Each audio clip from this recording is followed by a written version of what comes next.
convince Mom na samahan niya kayo. Mas pinapakinggan niya kasi kayo kasi sa amin ni Ate Faye. Kami nang bahala kay Mommy. Ano, na-miss niyo agad ako? Ba't hindi niyo kasama yung mga kapatid niyo? Nasaan sila? Pinatayan na niya ako ng cellphone! Baka ayaw lang nila magpa-istorbo ni Olivia. May kinalaman ba kayo sa nangyayaring to? Kami po yung nag-plan nito. Kasi gusto po namin na magkausap na po kayo para magkaayos na po kayo, Mami. Mabuti naman at umuwi ka na. Alalang-alala ako sa'yo eh. Gulo na ako, baby. Kaya sabihin mo sa akin kung ano talaga nangyari ng detalyado mo. Mahuli tayo ni Olivia. Utak lang ang nakakalimot. Hindi ako puso. Froilan, bumalik ka dito! Siguro masyado ko lang minahal ang daddy ninyo. That's why I'm being too hard on him. Kaya I finally decided na pwede na kayo makipagkita sa daddy ninyo. Mami, totoo po ba yung sinasabi niyo? Mami po, pahig na ho kayo makasama namin si Daddy.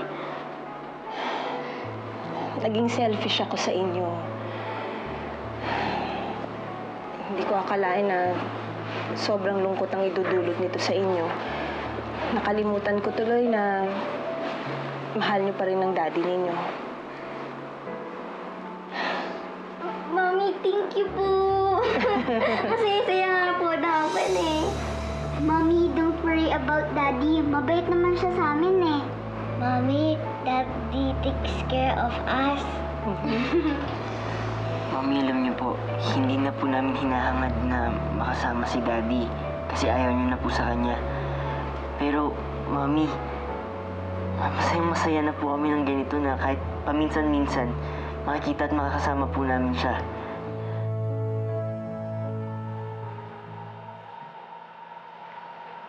Froilan?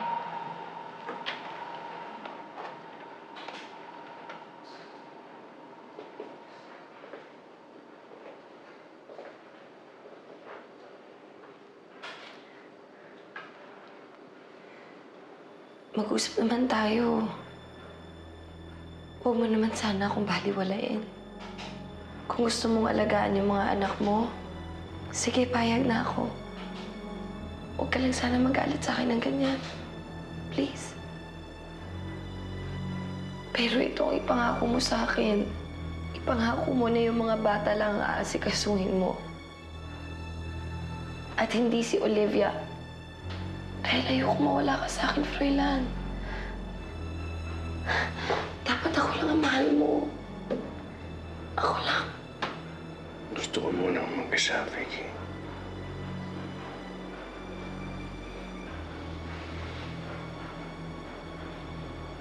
Marami pa akong kailangan malaman tungkol sa nakaraan ko bago ako ma-aksidente. Froilan, hindi pa pwedeng kalimutan mo na yan. Hindi pa pwedeng kami na lang ni Baby Alex ang asikasuhin mo. Bakit hindi na lang tayo magsimula ng panibago? Paano na ang anak natin? Pababayaan mo na lang siya? Hayaan mo na lang bang tuluyan ng masira ang pamilya natin, Froilan?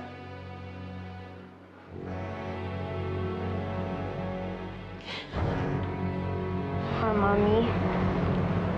Mommy, thank you po Thank you po kasi kahit po makukulit kami, kahit po pinasasama namin yung loob niyo, pinagbigyan niyo pa rin ho kami, Mommy. Mahal na mahal ho namin kayo.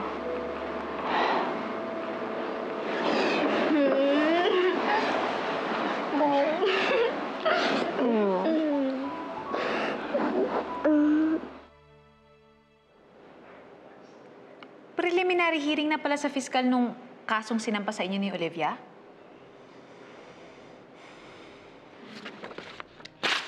Walang yang Olivia niya. Talagang ayaw niyang tumigil.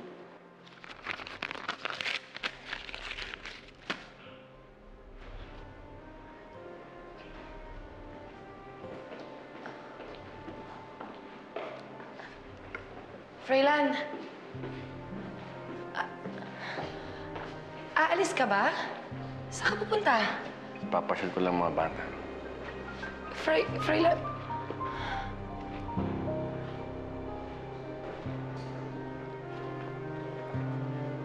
mukhang laos na yung powers mo dyan kay Froilan, Bes.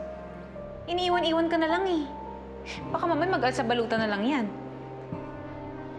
Hindi. Hindi pwede mangyari yun. Si Olivia naman kasi may kasalanan nitong lahat eh. Kung hindi lang siya nakita ni Froilan, edi sana hindi babalik ang utak niya. Kaya humanda sa akin yung babaeng yan. Humanda siya. Bye, Mami! Bye, guys. Be good, ah. Opo, tara na.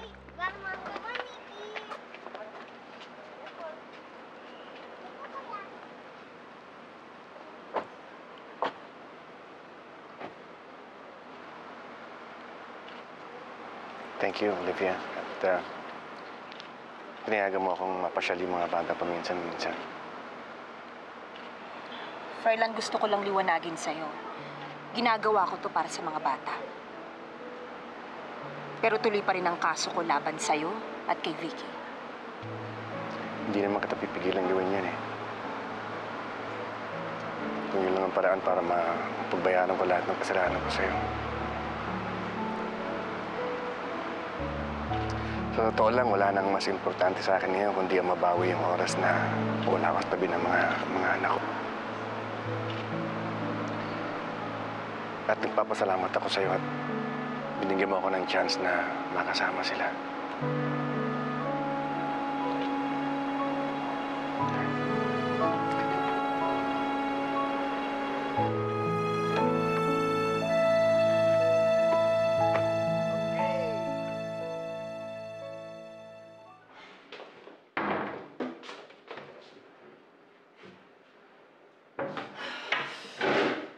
Ano na naman bang binabalak mo, Vicky?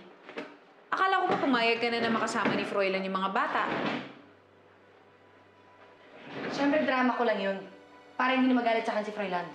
Pero ang totoo, sagabal pa rin talaga sila sa buhay namin.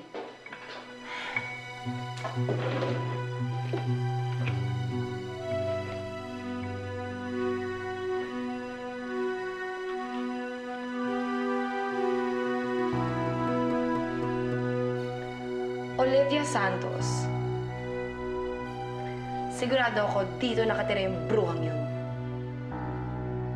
Kung alam ko lang na siya ang dahilan kung bakit magugulo ang buhay namin ni Froilan, sana noon pa man sinagasaan ko na siya.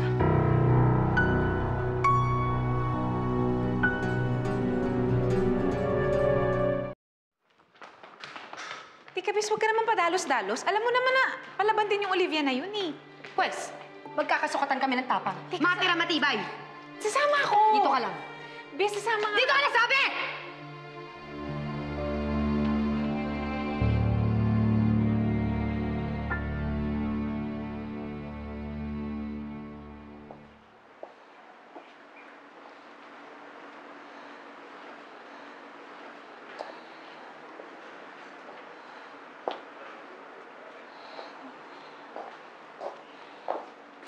Olivia. Po, Hindi nga ako nakakakita. Pero parang nararamdaman ko yan. Parang palakad-lakad ka. naku Lola, pagpasensyahan niyo na ho ako. Kasi hindi ho mawala sa isip ko yung kung anong pwedeng gawin ni Vicky sa mga anak ko. Lalo na ho ngayong magkasama si Froilan at yung mga bata. Palagay ko naman, hindi yan pababayaan ni Froilan, yung mga bata. Naku Lola, hindi ko ho alam kasi kung anong pwedeng gawin ni Vicky sa kanila eh.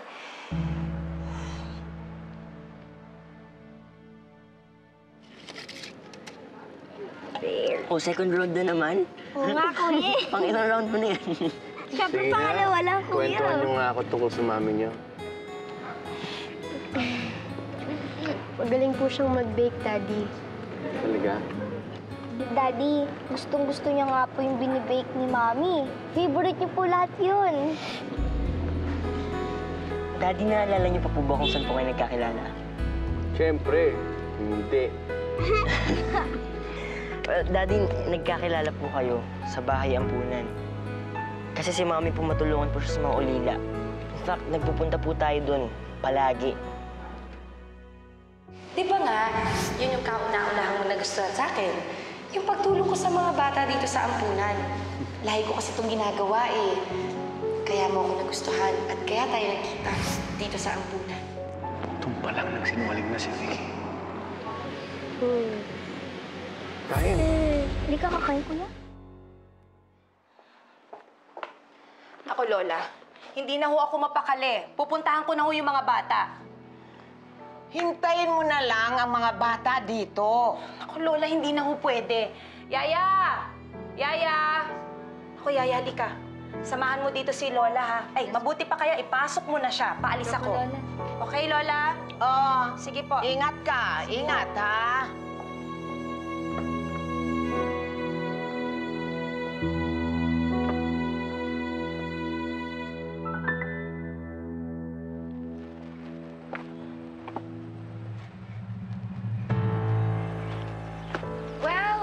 Well. Sino na naman lalaki ang tangang nabola mo, kaya ganito kaganda ang bahay mo? Hindi ko kailangan ng lalaki sa buhay ko. So, anong gusto mo? Maniwala ako na bigla ka nakahukay ng kayamanan sa squatters? Ibang klase ka rin talaga, no? Meron na ngang lalaki nagpapalamon sa'yo, pero hindi ka pa rin tumitigil sa paglandi sa asawa ko. Ginagamit mo pa ang mga anak nyo. Focus on the food.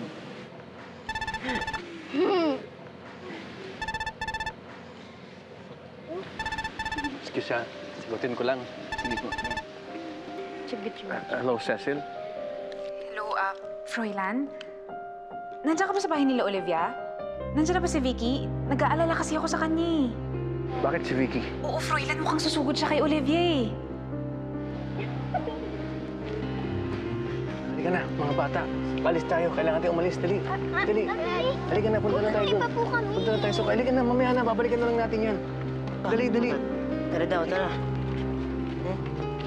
Baka mo si... Baliktad na nga ang mundo ngayon. Ikaw na ngayon ang sugod ng sugod.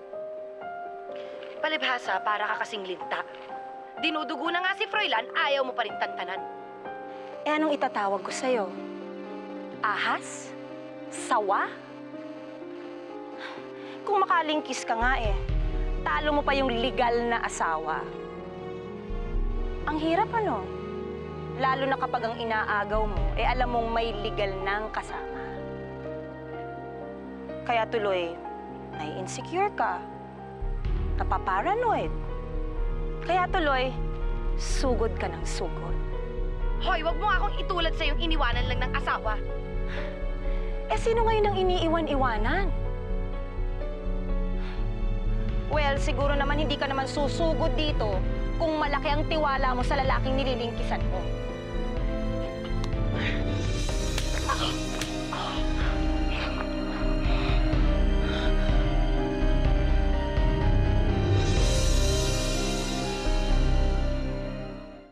Hayop ka! Ikaw talaga? Akala mo lahat ng lugar pagmamayari mo? Hindi lahat ng lugar sa'yo! Sa labas nga hindi kita inuurungan, dito pa kaya sa sarili kong teritoryo? Masyado naman yatang maaga para mag-celebrate ka, Olivia. Hindi ako papayag na ipaagaw sa'yo ang pagmamayari ko na!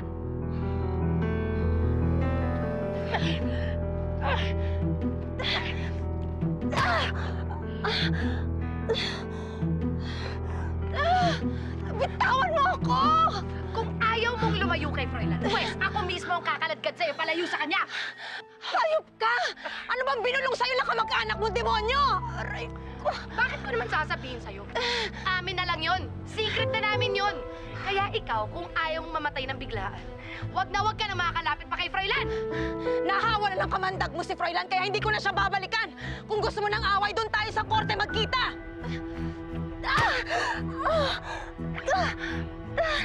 Halika dito! Saan mo ako dadalhin? Halika! Nahihilo ko! Tumahimik ka dyan! Pakika! Vicky!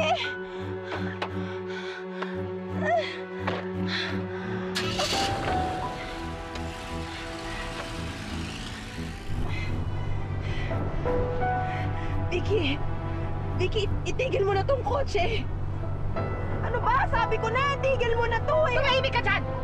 Tama na! Hindi ka pa napapagod! Tama na! Tigil mo na itong sinabi! Tumahimik ka na! Tumahimik ka dyan! Tumahimik ka! Hindi ka titigil? Walang hiya ka! Tama na! Tigil mo na to! Walang hiya ka! Malandi ka kasi! Siguro nasa Amerika pa yan si Victoria kaya hindi mo makita-kita. Pero Hector, wag ka titigil ha. Yes, sir. Sana makita ko na si Victoria.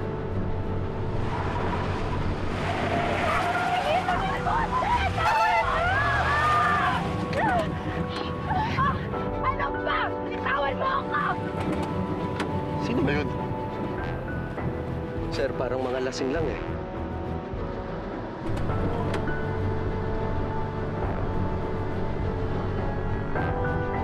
Bitawan mo ako sa amin! Ayok ka!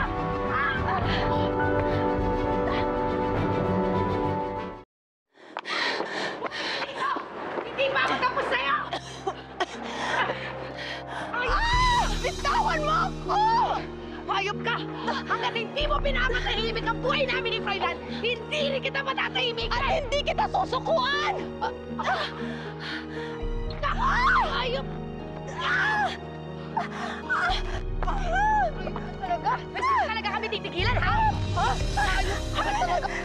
Wala akong pakialam sa asa-asawahan mo. Ang importante sa akin, mapagbayaran niyo lahat ng mga kasalanan ninyo. Iwanan niyo na rin kami mag-iina. Patahimikin niyo na rin ang buhay namin. Nadihin sila. Nandiyan na si Vicky. Si Mami.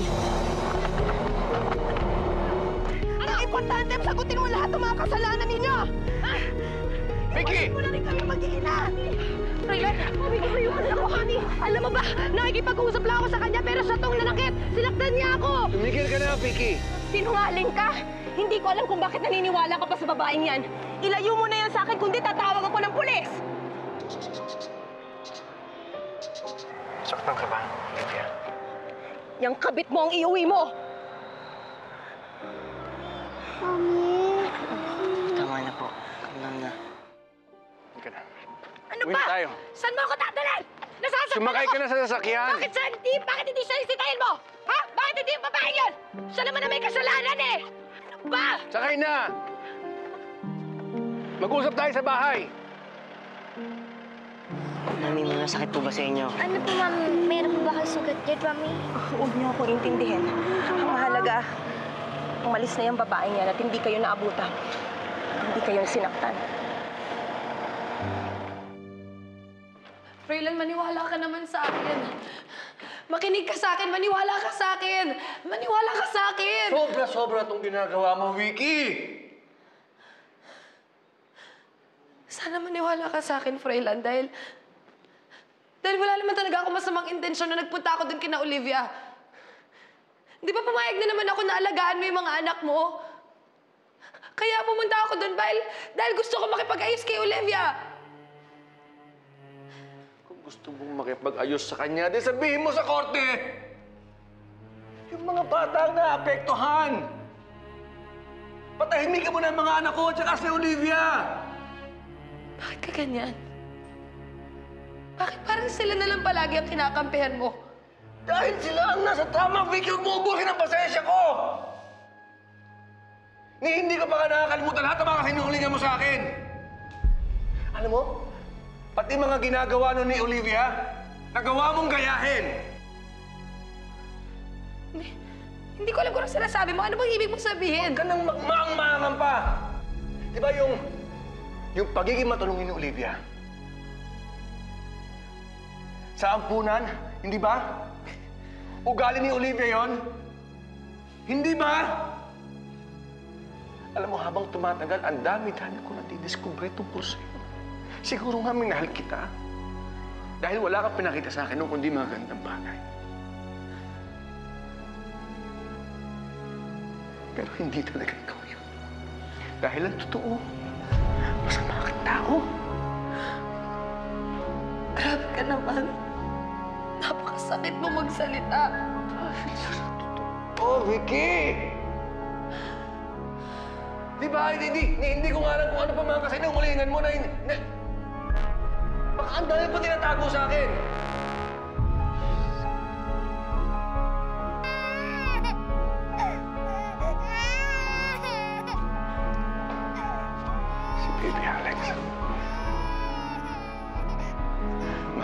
ko si Baby Alex.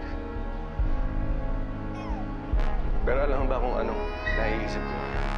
Ha? Baka pati siya parte ng mga kalokohan mo, ang panluloko mo sa akin. Anong ibig mong sabihin? Anak ko ba talaga si Baby Alex, Vicky? What?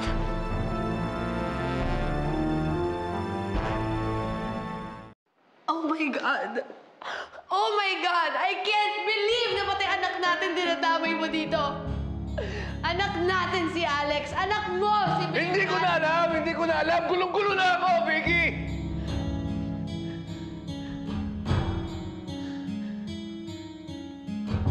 Alam mo, dahil sa mga ginagawa mo, baka isang araw magising na lang ako na wala akong nararamdaman sa'yo ni katiting man lang!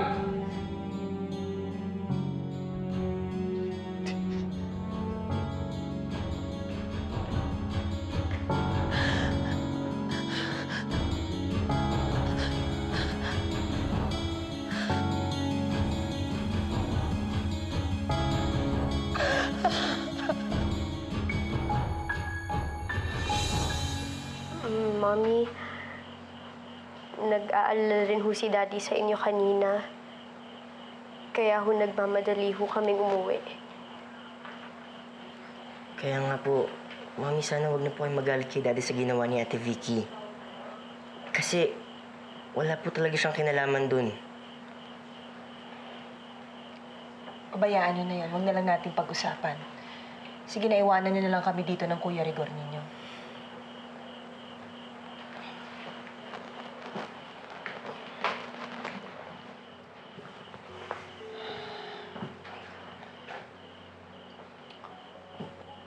Napakawalang iya talaga ng Vicky na yun. Hindi na nahiya. Rigor, ano kaya kung umalis na lang kaya kami dito? Nahihiya na kami sa'yo eh. Pati ikaw nadadamay sa gulo ng pamilya namin. Ako, Ate Olivia, huwag niyo na akong isipin yun. Huwag na ho kayong umalis. Hindi niyo na ako kailangan pang umalis. Ang inaalala ko kasi, baka pag-initan na naman ni Vicky yung mga bata. Huwag ho kayong mag-alala. Pinahigpitan ko ng security dito sa village. Sigurado hindi na makakapasok ulit dito yung Vicky na yun. Salamat, Rigor. May isa pa akong paraan na nalalaman para tuluyan na kaming layuan ng Vicky na yun.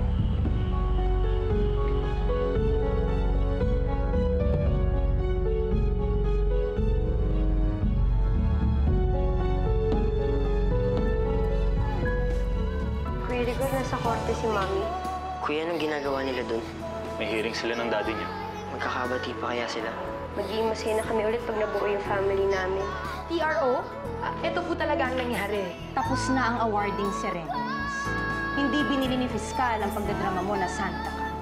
Okay lang po sa akin na magkaroon ng PRO si Vicky. Ano? Pinuntahan ko na po yung dati nilang address. Pero sir, matagal na po raw sila hindi nakatira doon. May nakapagsabi na nasa abroad na daw sila. Si Vicky Santos na lang muna ang hanapin natin. Kailangan ko yung makausap para patahimikin niya na rin yung mga bata at si Ate Olivia. Besa ba talaga tayo pupunta? Magpapalipas lang ng oras. At saka kailangan ko mag-isip ng solusyon sa problema ko. Hindi ko na pala kailangan lumayo para makaisip ng kailangan kong gawin. Sana bati na sila, no? Si Mami! Hi, kids! Na-miss niyo ba ang Ate Vicky niyo? Bakit hindi tayo mag-play ng game? Bad ako. Tapos papatayin ko kayo! Ano pong gagawin niyo sa amin? Please don't hurt us. Sagabal kasi kayo sa buhay ko. Kaya isa-isa ko kayong i-dispatcha! Papatayin ko kayo!